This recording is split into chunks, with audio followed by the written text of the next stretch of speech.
Salut, c'est Adam.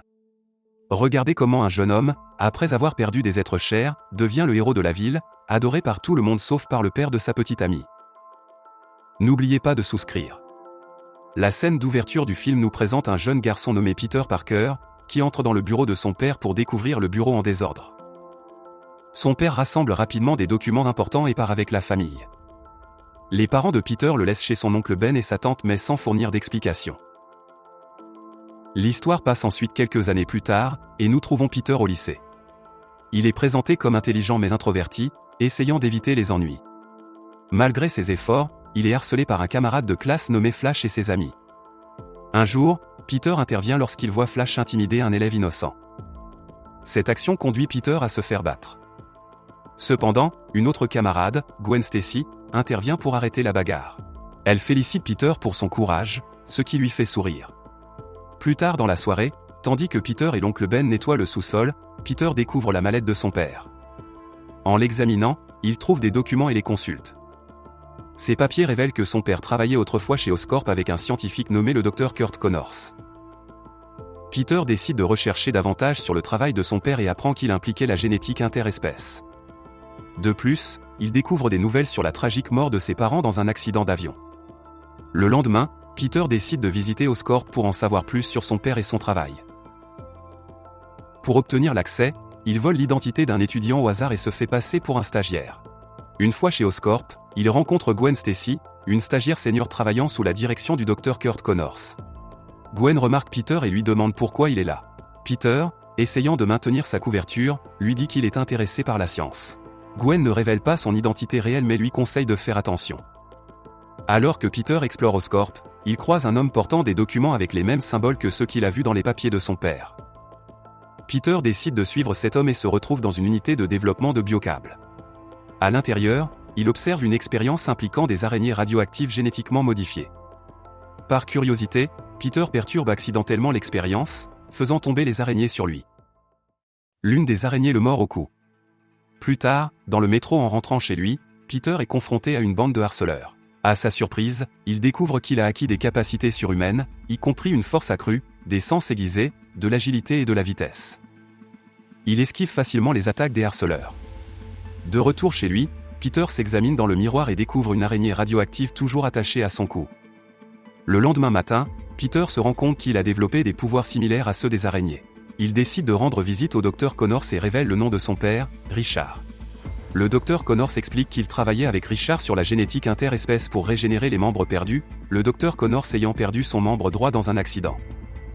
Peter et le Dr Connors prévoient de se rencontrer à nouveau le lendemain pour discuter de leurs recherches. Pendant ce temps, à l'école, Flash continue de harceler d'autres élèves. Il renverse de l'encre sur le travail d'une fille innocente, poussant Peter à venir à son aide. Lorsque Flash récupère un ballon de basket, Peter le rattrape de manière impressionnante, surprenant tout le monde. Cependant, une altercation avec Flash conduit Peter à briser le panneau de basket. L'oncle Ben est appelé à l'école et exprime sa déception envers Peter, surtout après avoir appris son comportement précédent de harcèlement. Avant de partir, l'oncle Ben rappelle à Peter son père, Richard, qui croyait en l'importance de remplir ses obligations. Après l'école, Peter se rend à Oscorp pour rencontrer le Dr Connors. En chemin, il pratique ses nouvelles compétences en parcours.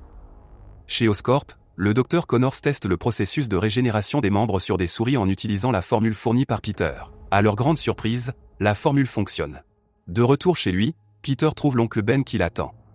Il réalise qu'il a oublié de prendre sa tante May, ce qui conduit à une conversation sévère avec l'oncle Ben sur la responsabilité et les obligations. Peter, toujours contrarié et en colère, dit à l'oncle Ben qu'il est inutile de parler de responsabilité puisque son père n'est plus avec lui. Il quitte la maison dans un accès de rage. Tante May essaie d'intervenir, suggérant de laisser Peter seul pendant un moment, mais l'oncle Ben décide de le suivre. Peter se rend dans un magasin de proximité pour acheter une bouteille de lait, mais il réalise qu'il n'a pas assez d'argent. À ce moment-là, un homme derrière lui braque le magasin et tente de s'enfuir. L'oncle Ben, qui était à la recherche de Peter, aperçoit le voleur et essaie de l'arrêter. Tragiquement, au cours de la confrontation, le voleur tire sur l'oncle Ben, et Peter arrive sur les lieux juste une fraction de seconde trop tard. L'oncle Ben succombe à ses blessures, laissant Peter dévasté, car son oncle était non seulement une figure paternelle mais aussi son seul ami dans la vie. Cet événement traumatisant devient un tournant dans la vie de Peter et façonne son avenir en tant que Spider-Man. Le lendemain à l'école, Flash approche Peter, mais à la surprise de Peter, Flash est là pour le consoler de la mort de l'oncle Ben. Gwen essaie également de réconforter Peter avec un câlin, mais il reste troublé et hanté par sa perte. Plus tard dans la soirée, en se promenant dans les rues, Peter tombe sur une bande de criminels. Enragé par la mort de son oncle, il les affronte et utilise ses nouvelles compétences en parcours. Lors de cette rencontre, il découvre qu'il a la capacité de grimper au mur.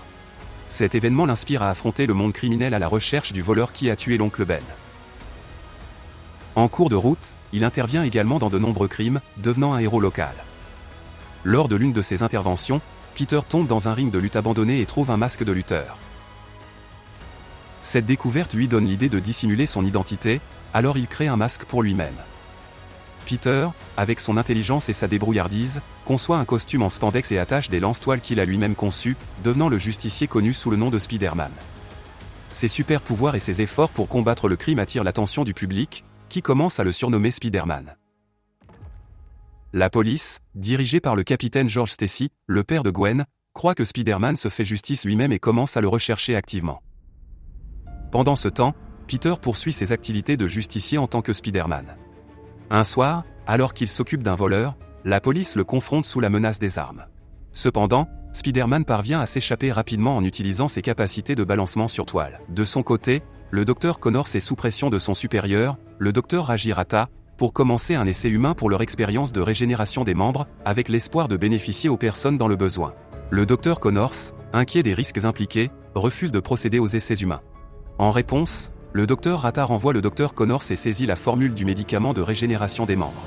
Plus tard, dans un état de dépression et de désespoir, le Dr Connors s'injecte le médicament expérimental. À sa grande surprise, son membre perdu régénère, mais le médicament a un effet profond et inattendu sur lui, le transformant en un monstre reptilien de grande taille. Maintenant transformé, le Dr Connors, dans sa forme monstrueuse, se lance à la recherche du Dr Rata, présumément pour le confronter ou se venger de son renvoi et de la saisie de la formule du médicament. Peter est invité chez Gwen pour le dîner, et pendant le repas, le capitaine George Stacy exprime son fort désaccord avec Spider-Man et prédit que le justicier sera bientôt arrêté. Peter, sentant le besoin de défendre les actions de Spider-Man, le décrit comme un serviteur public plutôt qu'un criminel. Cela entraîne une tension entre Peter et le capitaine Stacy. Après le dîner, Peter et Gwen vont sur la terrasse pour plus d'intimité. Là, Peter choque Gwen en révélant son identité secrète en tant que Spider-Man. Il avoue son amour pour elle et l'embrasse. Pendant qu'ils partagent ce moment, le capitaine Stacy reçoit un appel d'urgence et part, incitant Peter à le suivre. Peter arrive au pont Williamsburg, où il est témoin du monstre reptilien lançant des voitures du pont. Il se change rapidement en Spider-Man et utilise ses lance-toiles pour sauver les voitures et leurs occupants. À l'arrivée de Spider-Man, le Dr Connors se retire. Pendant le sauvetage, Spider-Man apprend qu'un enfant est piégé dans une voiture au-dessus. Sans hésiter, il entre dans le véhicule submergé et réconforte l'enfant effrayé, gagnant finalement sa confiance et réussissant à le sauver. La police prend ensuite en charge la situation et émet un mandat d'arrêt contre Spider-Man, ce qui attriste Peter. Il est déçu par le tournant des événements, car il souhaite seulement utiliser ses capacités pour aider ceux qui en ont besoin. Plus tard, Peter rend visite au Dr Connors dans sa cabane pour se renseigner sur le géant reptilien. Le Dr Connors, qui semble malade et accablé, explique que le monstre peut devenir agressif lorsqu'il est menacé. Il fait semblant d'être préoccupé par un nouveau projet, gardant sa véritable transformation secrète vis-à-vis de Peter. Pendant ce temps, Peter remarque un flacon de médicaments sur la table du Dr Connors, ce qui lui fait réaliser que le Dr Connors s'est injecté la formule. Dans la scène suivante, Peter se rend au poste de police pour essayer d'expliquer la vérité au capitaine George Stacy. Il affirme que le Dr Connors a tenté de régénérer son membre perdu en utilisant de l'ADN de lézard, ce qui a entraîné un déséquilibre qui l'a transformé en un lézard géant. Cependant, le capitaine George reste sceptique face à l'histoire de Peter sur la génétique croisée et rejette ses affirmations. Non découragé, Peter décide de confronter le lézard colossal seul. Il se rend dans les égouts et installe une caméra pour recueillir des preuves. Le Dr Connors se transforme de nouveau en lézard massif et attaque Peter dans les égouts, menant à un combat intense. Les lance-toiles de Peter cessent soudainement de fonctionner, le laissant vulnérable aux attaques du lézard. Cependant, Peter parvient à s'échapper. Le Dr Connors découvre la caméra avec le nom de Peter dessus, réalisant que Spider-Man est en fait Peter Parker. Pendant ce temps, Peter se rend dans la chambre de Gwen, qui l'aide à soigner ses blessures. Lors de leur conversation, Peter révèle qu'il est responsable de la transformation du Dr Connors car il a fourni la formule de régénération des membres. Le lendemain, le docteur Connors arrive à l'école de Peter, provoquant la panique parmi les élèves. Il attaque Peter, mais Peter utilise ses lance-toiles pour éviter les attaques du lézard et riposter. La bataille se poursuit dans toute l'école jusqu'à ce que le docteur Connors prenne la fuite juste avant l'arrivée de la police. Peter demande à Gwen de récupérer l'antidote au laboratoire d'Oscorp tandis qu'il se dirige vers le repère du docteur Connors dans les égouts. Là, il apprend que le docteur Connors prévoit de disperser la substance toxique dans toute la ville en utilisant un dispositif générateur de nuages au sommet de la tour Oscorp.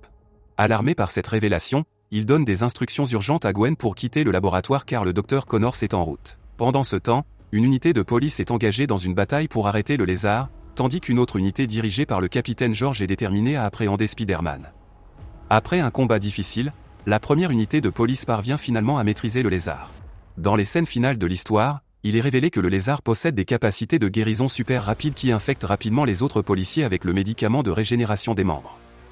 L'équipe du capitaine George Stacy capture Spider-Man et découvre qu'il est en réalité Peter Parker. Malgré cela, Spider-Man parvient à convaincre le capitaine George de le laisser partir en l'informant que le lézard se dirige vers Oscorp, où Gwen récupère l'antidote. Malheureusement, l'un des policiers tire accidentellement sur Peter, lui blessant la jambe, ce qui rend difficile pour lui de se déplacer correctement et de se balancer à travers la ville. Cependant, le père de l'enfant dont Spider-Man a sauvé la vie plus tôt travaille dans la construction et décide d'aider. Il convoque tous ses employés et les dirige pour positionner des grues de manière appropriée afin que Spider-Man puisse les utiliser pour atteindre la tour Oscorp. La police routière dégage également le chemin pour lui. Gwen récupère l'antidote et le donne à son père, lui demandant de le remettre à Spider-Man. Le capitaine George se rend au sommet de la tour, où Spider-Man lutte contre le lézard. Il commence à tirer sur le lézard et remet l'antidote à Peter, lui permettant de grimper au sommet et de disperser l'antidote au lieu du médicament de régénération des membres. Cependant, pendant ce processus, le lézard blesse gravement le capitaine George en lui déchirant la peau. Le lézard s'approche ensuite de Peter, mais il est trop tard, car le processus d'antidote restaure finalement l'humanité du docteur Connors et des autres policiers infectés. La tour s'effondre, et Peter est sur le point de tomber dans la mort, mais un docteur Connors ressuscité le sauve juste à temps. Peter se rend alors auprès du capitaine George, qui est en train de mourir. Le capitaine George dit à Peter que la ville a besoin de Spider-Man, mais l'avertit qu'il se fera beaucoup d'ennemis. Il fait promettre à Peter de tenir Gwen à l'écart de tout cela. À partir de ce jour, Peter tient sa promesse en restant éloigné de Gwen. Il n'assiste même pas aux funérailles du capitaine George. Gwen, réalisant la distance et la froideur de Peter, accepte la situation. Dans une scène finale, Flash approche Peter à l'école, agissant de manière amicale et révélant un comportement changé. Flash porte même un t-shirt Spider-Man, et Peter le complimente. L'histoire se termine avec Spider-Man regardant des fourgonnettes de police poursuivant un criminel, prêt à commencer sa mission en tant que héros officiel de la ville. Si vous êtes intéressé par ce genre de film, veuillez passer à la vidéo suivante à l'écran et partagez également vos réflexions sur ce film dans les commentaires. Mettez un j'aime et abonnez-vous. Au revoir.